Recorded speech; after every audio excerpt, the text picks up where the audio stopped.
Doctor plus நண்பர்கள் அனைவருக்கும் வணக்கம். சடனா ஹேர் ஃபால் ஆகுது. இது ஒரு காஸ்மெட்டிக் சம்பந்தமான பிரச்சனையா? இல்ல உடம்புக்குள்ள வேற ஏதாவது ஒரு பிரச்சனை இருக்கிறதோட ஒரு அறிகுறியா? சமீபத்துல ஒரு 28 வயது பெண்மணி வந்து, "எனக்கு ஒரு குழந்தை இருக்கு டாக்டர். இதுவரைக்கும் ஹேர் நல்லா தான் வந்து இருந்தது. ஆனா சடனா வந்து எனக்கு ஹேர் வந்து ரொம்ப கொட்ட ஆரம்பிச்சிருக்கு. ஒரு 3 மாசத்திலேயே என்னுடைய முடியில பாதி வந்து கொட்டி போயிடுச்சு" அப்படின்னு வந்து சொல்லியிருந்தாங்க. ஸோ எதனால இந்த ஹேர் ஃபால் வந்து வருது? ஏன்னா அவங்க ஆயில் எல்லாமே அதே ஆயில் தான் யூஸ் பண்றாங்க. ஷாம்பு அதே தான் வந்து யூஸ் பண்றாங்க. ஃபுட்டும் வந்து கரெக்ட்டா வந்து எடுத்துக்கிறாங்க. ஆனாலும் சடனா ஹேர் ஃபால் வருது அப்படிங்கும் பொழுது, இது பாடியோட ஒரு சிம்ப்டமா? இந்த ஒரு கேள்வியோட தான் வந்து வந்திருந்தாங்க. அவங்களுக்கு 2 பிரச்சனை வந்து இருந்தது. ஒண்ணு தைராய்டு சம்பந்தமான பிரச்சனை வந்து இருந்தது. இன்னொன்னு அவங்களுடைய இரும்பு சத்து வந்து குறைபாடு இருந்தது. இந்த 2 விஷயத்த வந்து சரி பண்ணும்போது, ஒரு 8 வாரத்திலேயே அவங்களுடைய ஹேர் வந்து திருப்பியும் நார்மலான ஒரு கண்டிஷனுக்கு வந்துருச்சு. ஸோ சடனா ஹேர் ஃபால் ஆனா என்னென்ன காரணங்கள் இருக்கலாம்? இது உடம்போட மிக முக்கியமான ஒரு அறிகுறி. அத பத்தி தான் நம்ம இன்னைக்கு பார்க்க இருக்கோம். இதற்கான தீர்வு பத்தியும் நம்ம வந்து பார்க்க இருக்கோம். ஸோ சடனா ஹேர் ஃபால் ஆகுது அப்படின்னா, நம்ம முதல்ல பார்க்க வேண்டியது இரும்பு சத்து குறைபாடு இருக்கா அப்படிங்கிறத பார்க்கணும். நிறைய பெண்களுக்கு இந்த பிரச்சனை வந்து இருக்கு. ஸோ அனீமியா சம்பந்தமான பிரச்சனை இருந்தது அப்படின்னா, நம்மளுடைய ஸ்கேல்ப்புக்கு தேவையான ரத்த ஓட்டம் வந்து இருக்காது. இந்த காரணத்தினால அவங்க முடி வந்து வளர்ச்சி வந்து குன்றி போயிடும். இதனால வந்து அவங்களுக்கு ஹேர் ஃபால் வந்து ரொம்ப காமனா வந்து இருக்கும். 2வது விஷயம் தைராய்டு மாதிரியான பிரச்சனைகள் வந்து இருக்கு அப்படின்னா, அதற்கு அந்த ஹேர் வந்து ரொம்ப தின் ஆயிடும். ஸோ அவங்க ஹேர் பார்த்தீங்க அப்படின்னா, வறட்சி அடைஞ்சிரும். அதே சமயத்துல வந்து அந்த ஹேரோட திக்னஸ் வந்து குறைய ஆரம்பிச்சிரும். இதுக்கு முன்னாடி நல்ல பல்கா இருக்கும் டாக்டர். இப்ப அதனோட திக்னஸ் வந்து குறைஞ்சிடுச்சு அப்படின்னு வந்து சொல்லுவாங்க. ஸோ இந்த மாதிரியான ஒரு அறிகுறியோட அந்த நுனி பிளவுபடக்கூடிய ஒரு கண்டிஷனும் இருக்கு அப்படின்னா, உங்க தைராய்டு வந்து பிரச்சனை இருக்கான்றத செக் பண்ணி பார்க்கணும். ஏன்னா யாருக்கெல்லாம் தைராய்டு குறைபாடு இருக்கோ அவங்க உடம்புல புரோட்டீனும் வந்து சத்து குறைபாடு இருக்கும். நீங்க புரோட்டீன் நிறைய தான் சாப்பிடுவீங்க. ஆனாலும் தைராய்டு ஹார்மோன்ஸ் இருந்தாதான் இந்த புரோட்டீனை உங்களால அப்சர்வ் பண்ண முடியும். ஸோ அந்த தைராய்டு குறைபாடு இருக்கும் பொழுது இந்த முடிக்கு தேவையான அந்த புரோட்டீன் கிடைக்காதது அப்படின்னாலே வறண்டு போயிடும். அது வந்து ஈஸியா உடையக்கூடிய ஒரு தன்மை வந்து இருக்கும். ஹேர் வந்து குறைஞ்சிட்டே போய் அந்த திக்னஸ் எல்லாம் வந்து குறைஞ்சிரும். முக்கியமா அந்த ஸ்கேல்ப் வந்து ரொம்ப ட்ரை ஆக ஆரம்பிச்சிடும். ஸோ இந்த சிம்டம் இருக்கு அப்படின்னா தைராய்டு சம்பந்தமான பிரச்சனை இருக்கான்றத பார்க்கணும். 3வது ஒரு விஷயம், நிறைய இன்னைக்கு நான் யங்ஸ்டர்ஸ் கிட்ட வந்து பார்க்குறேன். ஸோ முக்கியமா இன்னும் பார்த்தீங்கன்னா ஒரு 30 வயதுகள்ல இருக்கிறவங்க கூட சடனா ஹேர் ஃபால் அப்படின்னு சொல்லிட்டு வருவாங்க. அவங்க பிளட் சுகரை செக் பண்ணி பார்த்தீங்க அப்படின்னா 200க்கு மேல வந்து இருக்கு.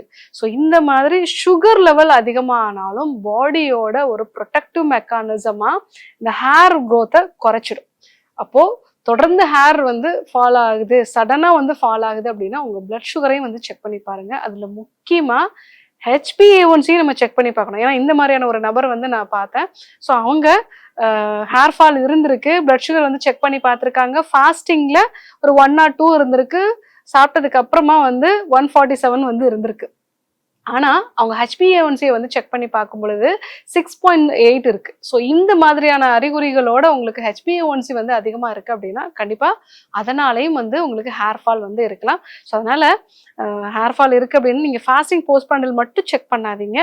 உங்களுடைய ஹெச்பிஏ1சியும் செக் பண்ண வேண்டியது அவசியம். ஸோ நிறைய பேருக்கு இன்னைக்கு ஹேர் ஃபாலுக்கு சுகர் ஒரு முக்கியமான காரணமா வந்து இருக்கு. அடுத்ததா பார்த்தீங்கன்னா ஸ்ட்ரெஸ். ஸோ இதுதான் எல்லாருக்குமே இருக்கு. இன்னைக்கெல்லாம் குழந்தைங்களே வந்து நான் ரொம்ப ஸ்ட்ரெஸ்ஃபுல்லா இருக்கேன்னு வந்து சொல்றாங்க. ஸோ அதுவும் வந்து ஸ்ட்ரெஸ்ஸா இருக்கிறவங்களுக்கு ஹேர் வந்து ஃபால் ஆகுறதுங்கிறது ரொம்ப காமனான ஒரு சிம்டம்.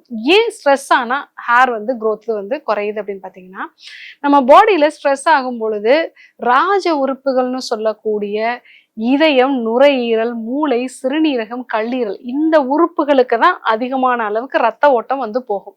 நம்ம உடம்புல முடி இல்லைனாலும் நம்மளால உயிரோட வாழ முடியும். அதே மாதிரி இனப்பெருக்க மண்டலம்னு சொல்லக்கூடிய ரீப்ரொடக்டிவ் சிஸ்டம் சரியா இல்லைன்னா கூட நம்மளால உயிரோட வாழ முடியும். நம்மளுடைய ஸ்கின்னு, நம்மளுடைய நகம் இந்த மாதிரியான உறுப்புகள் எல்லாத்தையுமே உடல் வந்து 2ஆம் பட்சமா தான் வந்து பார்க்கும். நம்ம ரொம்ப ஸ்ட்ரெஸ்ஃபுல்லா இருக்கும்போது, அதுவும் கண்டினியூஸா ஸ்ட்ரெஸ்ஃபுல்லா இருக்கும்போது. ஸோ ரொம்ப ஸ்ட்ரெஸ்ஃபுல்லா இருந்தாலும் ஹேருக்கு தேவையான ரத்த ஓட்டம் போகாம, நல்ல நியூட்ரிஷன் மாதிரியான சத்துக்கள் வந்து போகாம உங்களுக்கு ஹேர் ஃபால் ஆகும். ஸோ நான் நிறைய பேர் வந்து பார்க்குறேன். உங்களுக்கு ஹேர் ஃபால் இருக்கு அப்படின்னு நம்ம சொல்லும் பொழுது, ரீசன்ட் டேஸ்ல உங்களோட ப்ராஜெக்ட்ல நீங்க வந்து ரொம்ப கரெக்ட்டா நீங்க கடைசி கட்டத்துல இருந்தீங்களா? ஆமா டாக்டர் ஒரு 3 மாசமா நான் வந்து தூங்கவே இல்ல. கன்டினியூஸா வொர்க் பண்ணிட்டு இருந்தேன்னு சொல்லுவாங்க. அப்ப கண்டிப்பா ஹேர் ஃபால் வந்து உங்களுக்கு இருக்கும். ஸோ ஸ்ட்ரெஸ்ஸா இருந்தாலும் உங்களுக்கு ஹேர் ஃபால் வந்து வரலாம். ஸோ அதே மாதிரி சடனா ஹேர் ஃபால் வந்து வருது அப்படின்னா ரீசெண்டா உங்களுக்கு ஏதாவது ஃபீவர் வந்திருக்கலாம். இப்ப நிறைய பேர் அந்த மாதிரி நம்ம பார்க்குறோம். இப்போ கொஞ்சம் குளிர்காலமா இருக்கு, நிறைய பேருக்கு சளி தொந்தரவு இருக்கு, அது கூட வந்து ஒரு வைரஸ் காய்ச்சல் வந்து இருக்கு அப்படின்னா அதனுடைய ஒரு தொடர்ச்சியாக நம்ம காய்ச்சல் நிறைய இருக்கும் பொழுது செரிமான சக்தி வந்து நமக்கு கம்மியாயிடும். அப்போ உடலுக்கு தேவையான சத்து பொருட்களை வந்து எடுத்துக்க முடியாது. இந்த ஒரு காரணத்தினால ஒரு 3 மாசத்துக்கு வந்து உங்களுக்கு ஹேர் ஃபால் இருக்கிறது வந்து காமன் தான். அதுவும் டெங்கு ஃபீவர் இருக்கு, இல்ல டைஃபாய்டு மாதிரியான காய்ச்சல் வந்து இருக்கு அப்படின்னா கண்டிப்பா ஹேர் ஃபால் வந்து இருக்கும். ஸோ அப்ப என்ன பண்ணணும்? ஸோ இந்த மாதிரி காய்ச்சல் வந்த பிறகு சத்தான ஆகாரங்கள் வந்து எடுத்துக்கணும். ஸோ அதனாலதான் நான் காய்ச்சல் வந்த நிறைய பேருக்கு பஞ்சமுட்டி கஞ்சி அப்படிங்கிற ஒரு கஞ்சி எடுத்துக்கோங்க அப்படிங்கறத நான் சொல்லுவேன். ஸோ முக்கியமா காய்ச்சல் இருக்கும் பொழுது நம்ம சுக்கு சேர்ந்த கஞ்சி வந்து நம்ம எடுத்துக்கலாம். காய்ச்சல் சரியான பிறகு உளுந்து, கடலைப்பருப்பு, துவரம் பருப்பு, பச்சைப்பருப்பு, அரிசி இந்த மாதிரி 5 உணவுப் பொருட்கள் சேர்ந்து ஈக்குவலா எடுத்துட்டு அதை வந்து நம்ம கஞ்சி மாதிரி செஞ்சு அது கூட சுக்குத்தூள், மிளகுத்தூள் வந்து சேர்த்து, பூண்டு சேர்த்து வந்து நம்ம எடுத்துக்கலாம். ஸோ அந்த மாதிரி எடுத்துக்கும் போது இதுல அதிகப்படியான புரோட்டீன் வந்து இருக்கு. அதே சமயத்துல கஞ்சியா நம்ம எடுத்துக்கும் போது அது நம்ம செரிமான சக்திக்கும் வந்து உகந்ததா இருக்கும். ஸோ ஒரு ஃபீவர் வருது, அது கூட ஹேர் ஃபால் இருக்கு அப்படின்னா நான் சொன்ன இந்த கஞ்சியை வந்து நீங்க பயன்படுத்துங்க. அது கூட நான் சொல்லக்கூடிய இந்த கஷாயத்தையும் நீங்க வந்து ஃபாலோ பண்ணலாம். அதாவது முருங்கையோட அந்த ஈர்க்கு, கருவேப்பிலையோட ஈர்க்கு, ஸோ இது கூட வந்து புதினா இல்ல வந்து கொத்தமல்லியோட அந்த தண்டு பகுதி இதை நீங்க போட்டு ஒரு கஷாயம் மாதிரி வந்து பண்ணி குடிங்க.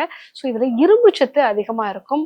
அதே மாதிரி நீங்க கொத்தமல்லியோட தண்டுல எல்லாம் வைட்டமின் சி சத்து நிறைய இருக்கும். இது கொலாஜன் உற்பத்திக்கும் ரொம்பவே வந்து நல்லது.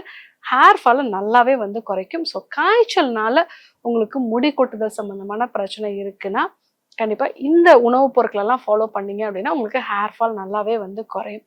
ஸோ சடனா ஹேர் ஃபால் இருக்கு அப்படின்னா உங்களுக்கு தைராய்டு சம்பந்தமான பிரச்சனைகள் இருக்கா, இல்ல ரத்த சோகை இருக்கா அப்படிங்கிறத பார்க்கணும். சுகர் மாதிரியான பிரச்சனைகள் இருந்தாலும் ஹேர் ஃபால் வந்து வரலாம். ரொம்ப ஸ்ட்ரெஸ்ஃபுல்லா வந்து இருக்கீங்க, இல்ல ரீசன்ட் டேஸ்ல வந்து உங்களுக்கு ஃபீவர் வந்தது அப்படின்னா ஹேர் ஃபால் வந்து இருக்கலாம்.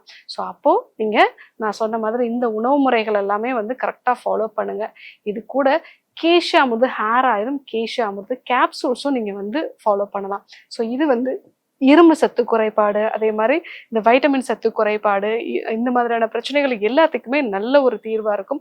முக்கியமா கரிசாலை, நெல்லிக்காய், அவுரி இந்த மாதிரியான மூலிகைகள் எல்லாமே ஹேர் க்ரோத்தை நல்லா வந்து இம்ப்ரூவ் பண்ணும்.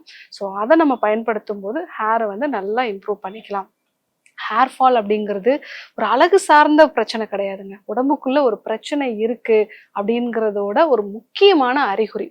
ஸோ யாருக்கெல்லாம் நகங்கள்ல, தோல்ல, அதே மாதிரி ஹேர் ஃபால் சம்பந்தமான பிரச்சனை இருக்குன்னா அது உடம்புக்குள்ள இருக்கக்கூடிய ஒரு சத்து குறைபாடோ இல்ல வேறு சில வகையான சுகர் மாதிரியான, தைராய்டு மாதிரியான பிரச்சனையோட ஒரு அறிகுறியா இருக்கலாம்.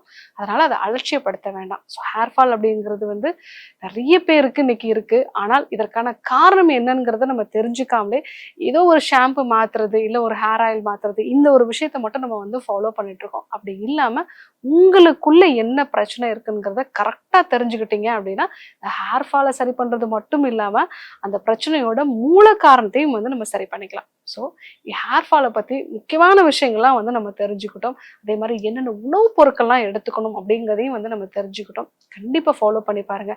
நிறைய இன்னைக்கு யங் கேர்ள்ஸ் எல்லாம் சொல்லுவாங்க ஹேர் ஃபால் ஆகுது, ஹேர் ஃபால் ஆகுது, இந்த ஷாம்பு வாங்கலாம், அந்த ஆயில் வாங்கலாம்னு சொல்லுவாங்க. அவங்க எல்லாருக்கும் இந்த வீடியோவை வந்து ஃபார்வர்ட் பண்ணி இந்த காரணங்களாலையும் ஹேர் ஃபால் வரலாம் அப்படிங்கிறதையும் வந்து சொல்லுங்க. ஸோ அப்பதான் அந்த பிரச்சனையை நம்ம முழுமையா வந்து சரி பண்ண முடியும். ஸோ இதே போன்று ஒரு நல்ல தகவலோட உங்களை சந்திக்கிறேன். நன்றி, வணக்கம்.